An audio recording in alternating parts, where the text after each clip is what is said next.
Tim, Alex, and Joey too.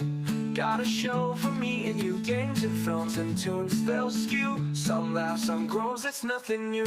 Things I hated, let's dive in. Games and movies, where do I begin? Tunes we love, but still we spin. Laughs and cringes, where we win.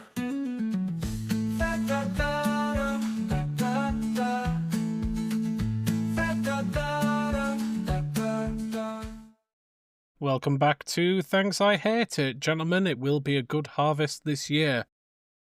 Ooh, This the week, harvest. this month, whatever, however we do this. I'm in charge, and I'm joined as always by my fellow friends, chums, buddies, colleagues, Joey Fitz. Hello, hello, hello. I thought you were just going to get lower and lower and be like friends, buddies, acquaintances. People on the people tram. I've heard human. of. And the guy that I crossed the street to not be near, it's Tim. Hi. I also crossed to be near. And we end up on the same side of the street anyway. It's really Yeah. awkward. How we doing, gentlemen? Good. How are you? I'm good. How are you, Joey? I'm all right. I'm all right. I haven't been at I've work had for a- like 11 days, so I'm a happy boy. That's dreamy. It was dream. So before the episode started, we all went a little bit mental and decided to text random people the phrase, "It will be a good harvest this year," with no context.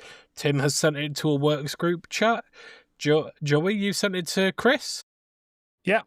I might send it to Dan Who as he well works because with? he's responsive. And I sent it to Jacka from the Biased Anime podcast, who has responded. And all he said is Tiger. Tiger. I don't know. I'm sure that that's a bar in the northeast. It Well, might be a chain of Tiger bars. Tiger. It was a chain because there was one in Leeds when I was at uni there. There used to be a guy who would wait outside Tiger at closing on a push bike that was like a chopper, playing Riding Dirty over and over again on a massive boombox every single Friday night. Alex, what other hobbies do you have? Don't be silly, I can't ride a bike. Dan, the lovely Dan, has seen it will be a good harvest this year, and all he's responded is a big question mark. Don't that's not respond. I'm not going to respond to it. This would be It's- great in like a month when this episode comes out. If It's if Tim- you it's get a Tim's work. response, if you get a response during the episode, please interrupt what we're talking Just about. interject. Okay, good. I'm really excited to hear Tim's workplace answers because, you He know, said Tim did it in a group chat with 12 Yeah. people because he's fucking mental. It's more whereas fun. Joey and I sent it to people we know within the podcasting sphere. Nah, I just pick my work team. Also, Tim, you say when this episode comes out in like a month, but it comes out in 2 weeks. Oh yeah. So they'll know It's what's not up even in 2 that. weeks then. It's 8 days it comes out. Word. Time's not real anyway. It's Easter fine. Sunday, guys. Have you had your yummy chocolate? I did not. I didn't have any chocolate this year. No, I did, and I messaged Satsu about this, and I just need to, exercise this particular demon. So I got a cream egg Easter egg for myself today. Sure. It had two cream eggs in it, which have gotten smaller again. Give me my fucking cream eggs. Anyway, it came with an XL Easter egg. Now, it was probably about, about the average size of a male. It was To a like decent... an inch and a half tall. Yeah, it was like Yeah. it was like 2 inches. No, but it was a good size. You look at it in the box, you think that's a good sized Easter egg. That's gonna do me well. Opened the bastard, and it was thin. It wasn't round all the way around. It was. Oh, I felt cheated. My remember one getting- was a thin egg too. I wasn't too disappointed because mine was dairy milk one, but it was the chunky one. So the chocolate was really thick inside. The one with all the But bits what I in did it. do, but what I did do is try and, like, when you have an Easter egg, the only way to break it up to eat it is to punch it, right? That's I've not just headbutted an me. Easter egg before. Yeah, so you smash it violently, Yeah. and with them being thin and not a proper round egg, when I did that to my Easter egg this year, it literally fucking flattened it. I went for the method this year. You know, the TikToks that you see of taking the piss out of chiropractors where they're doing it on like an Nice. school skeleton type thing. It's like 1, 2, 3. I just did that. I've had a text back. It just says agreed. So we've worked out that the people you work with are as weird as you are. Or just Do any one of them guy that listen to needs to be on this a team? list. No one on the team listens to this now. Why not? Don't know. Just don't market it enough at work, do I? Shall I send it to our older brother as well? Yeah, that'd be fine. Why not? Alex, you text Satsu. Yep, on it. Is it What I obvious, would audience, that we're padding for implore- time? What I would implore any of our listeners to do is just text someone, anyone in your phone book. It will be a good harvest this year, and see what you get. Better yet, It's- text your text door neighbour. It's great because, oh my God, could you imagine Your getting that text- text from your neighbour? No, a text door neighbour. What is a text door neighbour? You take It's your where- phone number and you add yeah. or -1 from the end of your phone number, and that's your text door neighbour. So if your number ended in 1, your text door neighbours would be your number but ending in a 0 and your number ending in a 2. I'm going to do that right now. So oh my God. So it's a bit confusing because I've been talking to Satsu about apparently there's an Crops. alarm company. No, so apparently there's an alarm company now that you can pay to get an alarm system installed that includes a smoke bomb. And then I said, that's insane. Imagine it kills someone like you've got an asthmatic thief, and then nothing, and then it will be a good harvest this year. He sent a heart. He didn't my even text-door text, he just neighbour- sent a heart. My text door neighbour doesn't exist. It won't let me send the message. Joey's going to end up on a list doing this. Have you gone up 1 and down 1? Down one, let me do that, I guess.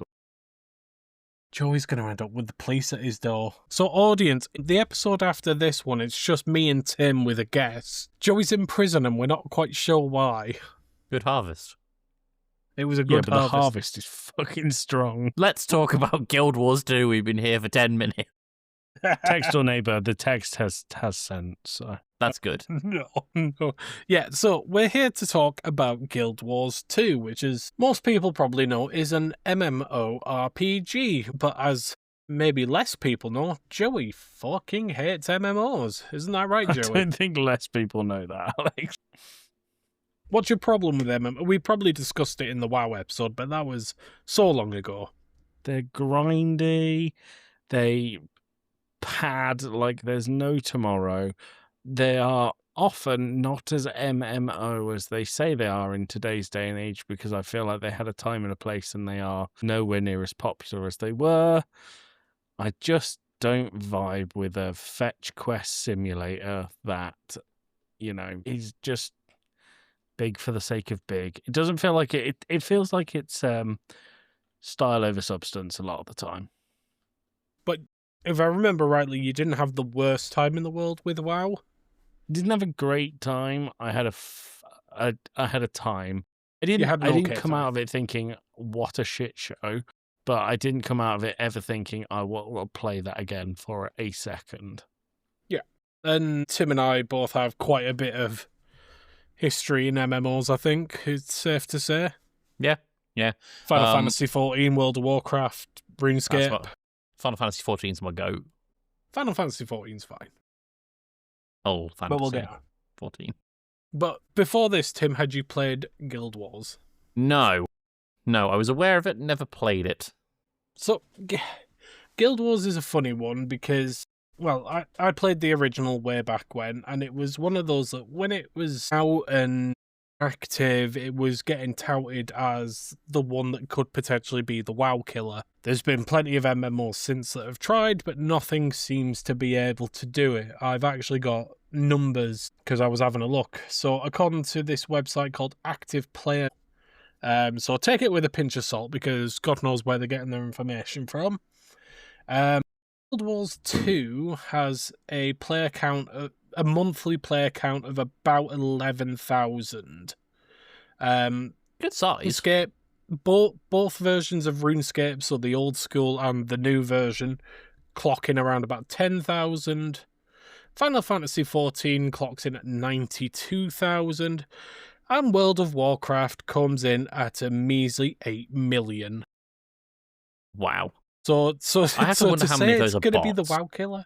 Oh yeah, I mean that's the thing when you look at any live service games, but especially with MMOs, you've got to take into account that probably a good 20% of it is going to be gold farming bots. Yeah. Which is Nerds. sad to see. Something's in the chat. Why can't I see that? Oh, there it is. Nerds. It's just Joey calling us nerds. So, Nerds. Guild Wars 2 was developed and published by ArenaNet with publishing support from NCSoft. Guild Wars is the only franchise that ArenaNet's ever worked on and is probably the only franchise they will ever work on. It was originally released on games for Windows back in 2012 and then later came onto Steam in 2022. So it must have had some legs going for it to get a re-release 10 years later. It is fully free to play. There is no monthly subscription cost. There's just paid DLCs. So already that in a lot of books that probably puts it ahead of things like WoW and Final Fantasy, where there are paid DLCs and monthly subscription costs. And those subscription costs are getting ridiculous on those. Not to sound like I'm about to glaze Final Fantasy XIV here, as I often will do whenever MMOs come up, but they have recently increased their free-to-play level cap to level 70, which allows you to encapsulate, I think, every DLC up to Dawn Trail. Is it up to Dawn Trail now? Because when Yeah. I last played, it was up to Stormbringers. No, Stormbringers is included now as a Bloodstar, I think, but Dawn Trail, it's like up to Blood Trail now you can play to for free. Which, I mean, the thing is, with that free trial, you're looking at hundreds of hours of gameplay anyway. And WoW in, Activision Blizzard habits, you can play it up to level 20 and you can only do certain things. You have to pay for a monthly subscription to even play it as an MMO, really. But yeah, I'm sure we'll continue the Final Fantasy glazing soon. The game has had 6 major expansions. The first 3 were prior to the Steam release, and they were in 2015, 2017, and 2022. So, February 2022. In August 2022, it came to Steam, and since then, it has been annual DLC releases. And the DLCs have not been well received since. They weren't particularly well received to begin with, but like the original 3... But I think that's just people whinging about paying money for a game that's free to play. But there has been, when you look at the reviews of all the DLCs, there has been a noticeable decline in quality, probably because of the annual release, because as we've seen with things like, Joey's pulling a face. I don't have anything to contribute. You're just talking words that I don't understand. I understand some of these terms. Well, I understand all the DLC words, just not in the Extra order. stuff for games, Joey. Well, no, I got that. We have a series called DLC, but when you're talking about level caps and what's free to play in Final Fantasy expansions, I'm on Mars. I've no idea what you're on about. And glazing, which I'm pretty sure the slang term comes from jizzing on something. So. Yes, Yeah, it does. but It's pretty 100% sure, yeah. jizzing. Good. So we are Gen Z appropriate then. I'm glad to hear. So, originally, when I planned this episode and told them that we were doing this, what we wanted was to all 3 of us play it together. That didn't happen. My God, Joey just had an angel descend on his screen. We wanted to all play together, but because of schedules and Tim, we couldn't do that. So I think I said to you, Tim got Did I tell you- unnecessary shots there. well, he always does anyway. I think I said 5 hours or something like that to yous. What did you get up to, Tim? I got 10. 10? Just 10. 6. Just 10. Six, Because I thought we were 6 doing hours I 10. did. Well, I don't know. It was probably 5 or 10. It was one of the two. I did 14. Damn. Whoa. Check out this manly man. I got Have a the little bit cojones sad on and no this life nerd. with. I slipped into that MMO addiction of one more hit that I usually go into around this time of year, but that's fine. Let's talk about what we did. Starting with Joey, what did you play? What class did you go for? What did you do? What did you get up to? Human Hang on, warrior. do we not want to do the did he hate it, did he love it thing? Oh, yeah, we do that in this now. Okay, let me find. Oh my god, there it is. So, Joey, did you hate it? Did you love it?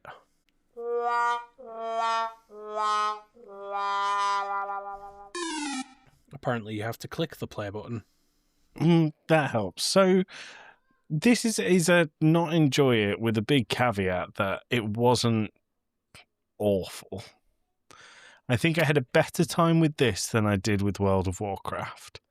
And I think my problems with MMOs were prevalent here, but not as prevalent. It didn't feel as see this person, get that thing, go back to that person, do another thing. And it didn't seem to be that fetch quest simulator. The quests, and I'm putting big air quotes on those quests because I don't think they felt like quests. The storytelling felt more organic than other MMOs. There was enough people to make it feel like there was people there, but I don't know if I hadn't played enough to really get involved with the big, massively multiplayer bit. I think I would put this as a MMO minorly multiplayer because of the amount of people I saw. I think that I liked that you had your tutorial bit. It gave you a map and it told you all of these areas outside of this map are your no-no zone. Do not do this or you get teleported in and you don't have a choice. And I thought, oh good, I'm playing GTA Vice City. I can't cross the bridge. But actually, when I got through the tutorial, they went, right, here's the key to the bridge. Go and explore. And I did, and I liked the way that you found what was going on was a heart on the map. I thought that was quite clever rather than someone going, go and see my friend Bill in the old tavern on the other side of the map and tell him the words dingle dangle and then come back to me and tell me what he said. It felt like I was doing a thing and then moving on and doing something else in my quest. And I liked that. What I didn't like was all of the quests kind of felt the same. It was defend this, kill this, plant this, look after these crops, which is the dullest shit in the world. It'll be a good harvest. It will be a great harvest. And then there was the crafting system, which, as I understand it, is very good. But very good does not mean easy to understand. In my time playing it, I think of my 6 hours, an hour of it was trying to work out how the crafting system works. So I think this is I guess he hated it, sprinkled with a topping of maybe if I put another 10 hours in, I would get into it, but I'm not going to do that. So it's a very light hated it. It's a not my bag, but appreciate how they're making themselves stand out.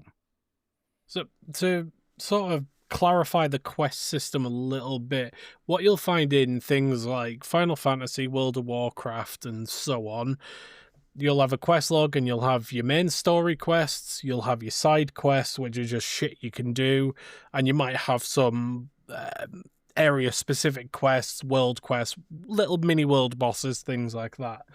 The way Guild Wars does it instead is you have a main quest, which you unlock portions of as you level up. So you can't get to it early, you can't just bulldoze your way through the story.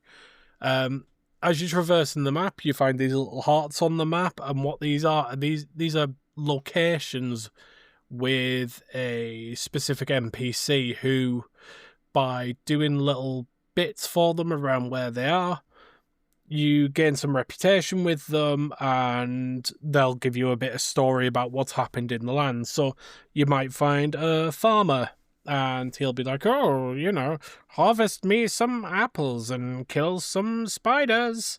And you'll go off, you'll do that, you'll come back to him and he'll be like, this farm used to be owned by my grandfather during the war, kind of thing. It's like you say, it's a bit more, it's very sort of environmental storytelling rather than here is quest log with all this guff on it. And then you can find loads of items that have little bits of, this tattered letter seems to have come from such a place. If you go here, maybe you'll find out, things like that.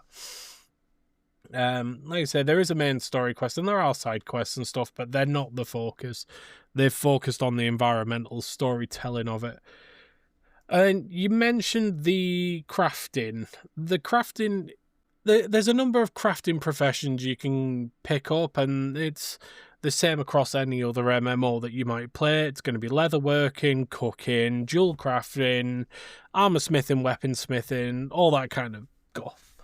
You pick one of these up and it'll give you a list of X number of things you can make, and a lot of those things are going to be components of a craftable item. So you might have the haft of a spear and then the head of a spear. You craft both of those items and then combine them. You've made yourself a bronze spear. But what you can do is there is a research tab where you can put into that research tab the haft and the spearhead, and it'll say to you, there's 17 possible combinations with this.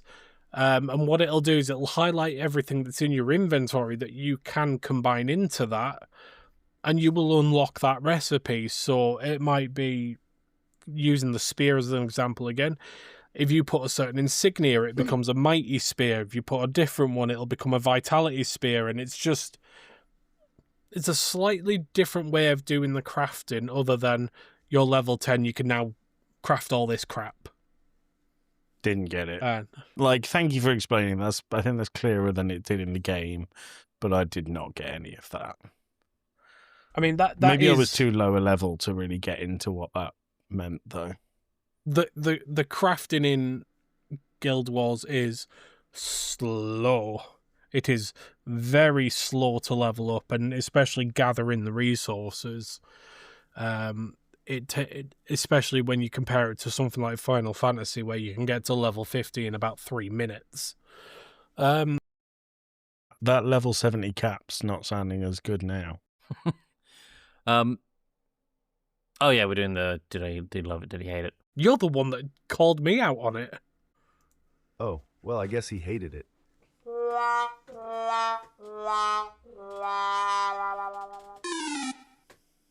Like Joey, it's annoying because I think very much a middle ground of it's all right as a jingle would be beneficial here.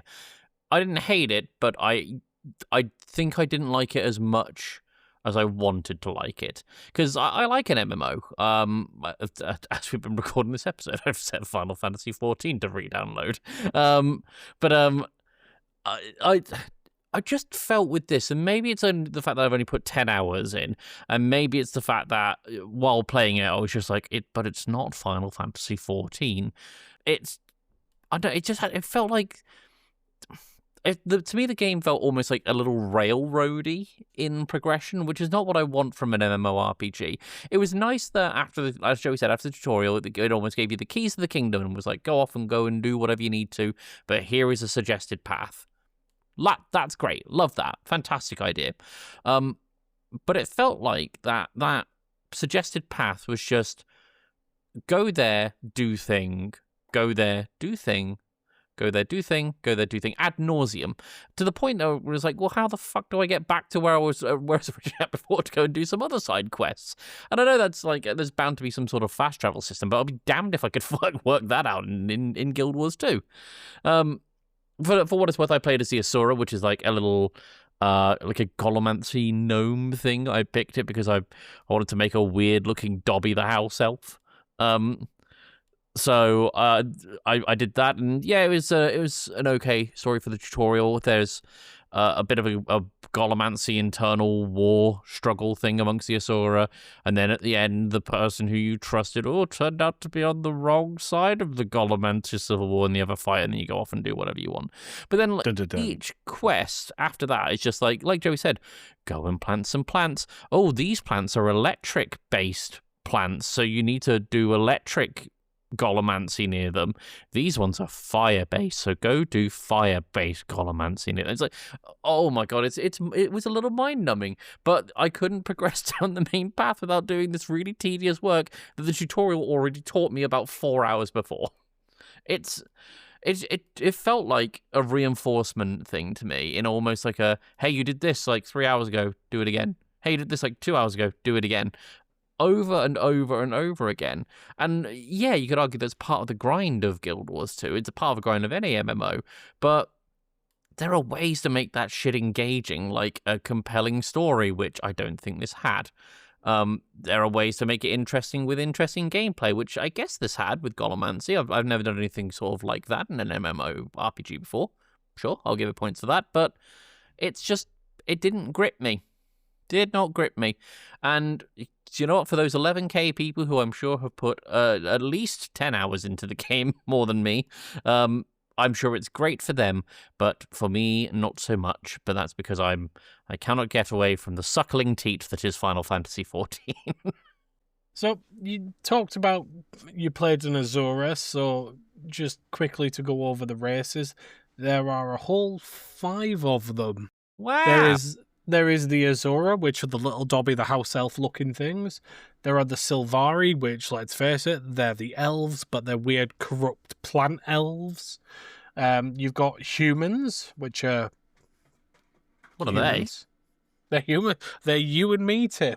Whoa. Can I just check? Sorry. Whenever I ran into another player online, they were always just a human female.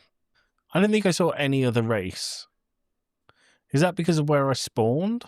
It's because of... So each race does have their own starting location, and that will affect sort of where you can get to in the world early game. As you get further on, you would probably see other races. I just thought everyone wanted to be a human female. No. Not No. You've got the Norn, which are your big Viking-looking dudes up in the cold places. And then you've got the Char, which are weird, like... They're almost like Khajiit-type things. They're feline humanoid, and they're considered evil. They have many wares if you have coins. They have many, many wares. Can I just say, though, about Guild Wars? I know we've kind of brushed upon it, and Alex, I'm sure you're going to do so a bit more. My first introduction to Guild Wars 2 was 2012 when it came out, and my housemate at uni was mad on it. And I used to sit there drinking quite a lot in his room, and he would play Guild Wars, and I would look at it and go, I don't get why you play this. It's just running from point A to point B. And then he would get to a world event, and there would be like hundreds of people battling this thing, and I'd be like, damn, that's so cool. And then they'd demolish it in about 10 seconds because there were so many of them, and then it'd go back to running across the world. So I think the design of the world events looks pretty good in Guild Wars 2. Like, props to them for doing it for 14 years. That's mad. It just feels like very short bursts of something really cool in exchange for a lot of farming quests. It's a little more to it than that. Like, so for example, in games like World of Warcraft and Final Fantasy and Guild Wars, I'm sure to an extent, but I didn't reach it, there's bound to be things like raid events. So a lot of your time where you're running from point A to point B, you're completing quests to get rewards that allow you to build up your character in some way, be that stats, equipment, money, whatever. And then you can use that stuff to go and team up with other players who have also done that stuff and go and complete some raid bosses for greater rewards, allowing you to rinse and repeat the cycle. And then, as you've mentioned there will be world events which are like limited time things where it's like, this raid is on for the next 20 minutes and 20 minutes only, and If you don't get to it, you can suck my balls or whatever. But the point is that you're building up this character so you're ready to go for any of these raids at basically any given time. I know World of Warcraft does this. I don't know if Final Fantasy does this. I don't know about Guild Wars. I'm sure it does. But each person in a raid will kind of fulfill a role. So like you'll have people who are spec'd into healing and some people who are spec'd into tanks and DPS and support and whatever. In the world events and like world raid events and stuff like that, it is a bit of a free for all because there's no limit to how many people can join. Obviously, with one thing that I want to mention with Guild Wars, and this is probably going to mean very little to Joey, but it'll mean something more to Tim, I think, and to anyone else who's fairly familiar with the MMO doctrine, if you will. Guild Wars doesn't have instanced world events. It doesn't have instanced dungeons or anything like that. It doesn't have instanced raids. It's all purely just open out there in the world. So you can form groups to go and do these world events. That's absolutely fine. But there's no sort of, apart from the party finder feature, there's no sort of, if I was playing Final Fantasy right now, I could go on and I could queue to go into a dungeon as a DPS fighter for a random dungeon between level 1 to 40. There is nothing like that in Guild Wars. And when I realised that, because obviously I played a bit of Guild Wars 2 when it first came out. I played a lot of Guild Wars 1, and there were instance raids and stuff like that in it. Guild Wars 2 didn't have it, and it really baffled me because for me, one of the big parts of doing an MMO, especially when I was really into them, was doing the daily grinds of going through the different dungeons that you need to do and stuff like that. So it really threw me when it wasn't there. Alex, we're 30 minutes into our recording now. What did you think of the game? Did you love it or did you hate it? Oh, well, I guess he hated it. Oh no. And again, it's with the same sprinkling that you've both put on it. For me, I didn't enjoy it as an MMO. As an RPG, just a standard RPG, it was fine. But it felt like you could go through the entire game and never interact with another person, never need to interact with another person. And for me, that doesn't make it that makes it not an MMO, really, because I mean, as you're going through the main story quest in Final Fantasy, we keep going back to Final Fantasy because it's one of the biggest ones, and it's probably the one we know best between me and Tim at this point. When you're playing through the main quest in Final Fantasy XIV, there are points that you get up to in the main quest where you have to do dungeons with other people. You can't progress the main story without interacting with other people. And yeah, it might be a bit, a bit railroady. It might be forcing you to do something that you might not want to do. But to be honest, if you're not wanting to do collaborative content, then why the hell are you playing an MMO? It just... Because your friend is making you do it for a podcast series. Exactly. I think I went into it with a little bit of rose-tinted nostalgia glasses because I loved Guild Wars 1 back in the day. I had a great time. I had the special edition physical set for the Nightfall DLC. I had a great time with it back then. This just didn't feel like it. It didn't feel like it, and it didn't feel like it was scratching an MMO itch to the point that I almost installed Final Fantasy again. But I avoided that, Tim. But that's not to say it's not a bad game. It's got some good features to it. I really like the discovering stuff through combining things on the crafting. The races, sorry, not the races.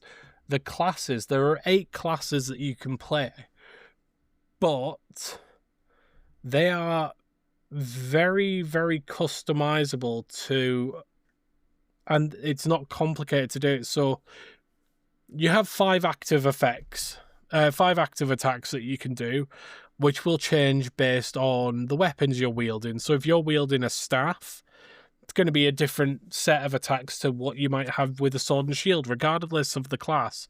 So I played as, what did I play as? I played as a guardian, which is like the sort of paladin kind of class. When I was using a staff, I had a lot of area effect spells that were buffs or debuffs, and it was clearly meant as a support class. When I switched to sword and shield, it was all about attacking. But that wasn't a case of me having to go into a spell book or a abilities book and change things. It just did it automatically. And then you collect what are called hero points, and you just get them for doing quests, you get them for doing world events, things like that. And you can use these to go into different specializations. You're not locked into anything. You can change as much as you want. So again, on the Guardian, there were some that were shouts, which were buffs. Some were sigils, things like that. The Necromancer, which I played a bit of as well, you could spec entirely into something that summons minions. Not the little yellow banana minions, but like bloatflies and spiders and bits like that. Or you could Kevin the spec minion. into more like poison damage. I'm just ignoring both of you. So it's a game that falls, for me, it falls short on the MMO promise, but there is a lot of good features to it. And to be honest, it's free to play. It's not that big of an install. If you're interested, fucking give it a go. I actually agree wholeheartedly with that. It's a surprising amount of game to cost nothing. And I know, like we said, that the DLC is obviously paid for, but that's kind of the way it should be, right? You should get a game where you have, or it's an amazing thing to get a full game that's fleshed out, and it's not like a trial. And then you go, well, actually, I really enjoyed the time I put into that. I'm going to go out and pay for the DLC. Yeah, I mean, if I go to Steam right now and just see Don't do how that. much DLC and see how much the DLCs actually are. So the most Guild Wars- recent DLC is £26. Sure. It's I think that's a reasonable, like, and the starter pack, I don't know what the starter pack includes, but there's some sort of starter pack available for $17.99. If you are into this game and you're into this series, absolutely dip your toes in, because it's free to play. There's no reason not to. Plus, given this game's been going for 14 years, it runs basically on everything. Yeah. Just give it a go. If you like it, maybe get the starter pack, maybe get some DLCs. They're pretty consistently priced around the £20 to £25 mark. And if you give it a try and you don't enjoy it, or well, you didn't pay anything for it, go and try Final Fantasy. Do you know the other thing I saw about this game that works really well in its favour is people tend to think, and I obviously didn't get this experience having only done 6 hours, people tend to say that Guild Wars 2, in terms of an MMO, is much more forgiving if you are more of a casual player. So you don't need to do the daily grind that Alex said before. You don't need to be on every single day to get, X, Y, and Z, because it's only there then. I feel like if you are more time constrained and you want an MMO to pick up, well, first of all, it's free, like you're not losing anything. But people I've read online when researching this game have said that, look, it's far more forgiving for people with a busy schedule that maybe can't be on every single day, or can only come on one night a week, or I just think that's a good thing to have, and probably another thing that puts me off MMOs. I saw one thing that it was a Reddit thread about this, and someone said, is it worth picking up Guild Wars in 2025? And the top comment was like, this game does not allow for FOMO. Everything that was available is available now. So if you want to go back and play your way casually through this game and get to the point that people got it on day one. It's going to take a very long time, but you can do it. Which is big thumbs up from me. Big ups. In the ages of battle say- passes. Can't say anything for the endgame content of this game, but I know quite well from either personal experience or people who have been there. Endgame content in things like World of Warcraft and Final Fantasy, if you are in a group or a guild or whatever it might be with the intent of doing endgame content, they are very, very... It's like a job to those people. They are weird about it. And if you can't commit yourself to doing it 6 hours a night, every night with your guild, practicing these end world raids and blah, blah, blah, then you get kicked out of the guild. I can't see any of that in in Guild Wars 2 because it's not built that way. It's built. It feels like it's built more like an RPG with MMO elements. Good. Agreed. Good. Right. Should we wrap it up there? Yeah. Why not? What's next on the docket, gang? What's Beautiful stuff. happening next time? Is Good it question. Why are you asking that question without knowing the answer, Tim? Great question, next- Joey. Alex, Next made Alex next and me week's episode scramble. is a... Yeah, no. Next week's episode is a BAP. What? That's We've got good. a BAP. And then the week good. out... Yeah, so after this drivel, you get something fun to listen to. Yeah. And then the week after But- that is a cutscenes. Do you know what's happening the Tuesday after this episode comes out? What's that? Tim's getting married. Married, baby. This'll date the episode a bit. Married, baby. Why would it date the episode? It's Because quite now- literally Because he's going to comes tell out us on the exactly third. how many days it is till his wedding now. I've already said it's Easter Sunday. Yeah. He So did also we say know. that. 16 days, Tim. 16 days, thank you. I've also said 8 days until this episode comes out from recording. Wow. So we've dated it. It's fully dated. Tim, how do you feel being a nearly married man? It's exciting. It's very exciting. Spent the whole day doing crafting stuff. That's why my hands are still partially covered in paint. Join us after his wedding, where we will be. We're probably going to record the next main line after he's married. So ask us then if he's still excited. We've already recorded the next main line. Recorded that last weekend. Oh, we yeah, haven't. that's true. Yeah, we did. Yes, we So, did. Tim, for episode 116, how does it feel to be married? Very, very good. Thank you. Tim, Good. for the next tee-hee, how does it feel to be married? Good, thank you.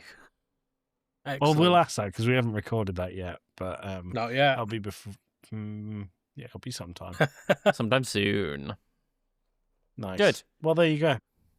Right, good work, Anything gang. else? Anything else to add? No, nothing on the agenda. No? No. Happy days. I'll play the music when I find it again. Just keep vamping. Goodbye. We love you. Goodbye, bye, Alex is bye. handsome. Where the hell's it gone? There it is. Teeny jingle. Tim is handsome too. Tim, Alex, and Joey too. Got a show for me and you. Games and films and tunes, they'll skew. Some laugh, some grows, it's nothing new. Things I hated, let's dive in. Games and movies, where do I begin?